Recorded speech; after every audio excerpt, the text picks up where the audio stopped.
ko'rib turgan manzaranglar, lokatsiyamiz Chorvoni Xumson mahallasida, hamma biladi bu joyni.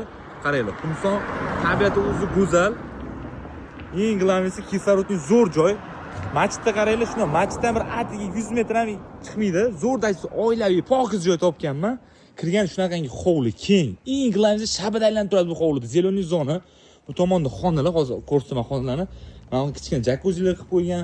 Basseynimizni shunaqa zo'r 15 tapcha, stol, mana bu ham stol qozonchoqlari.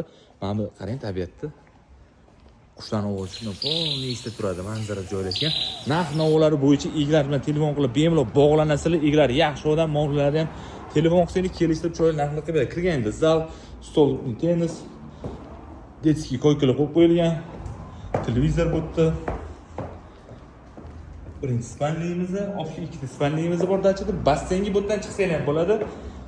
Xo'p, do'stlar, Chorvoli boladan oldim deyli nomeri bemalol kelishib chiroyli narxlar qilib beradi. Faqat bu dachamizga oilaviylarni qo'yiladi, ulpatlar qo'yilmaydi.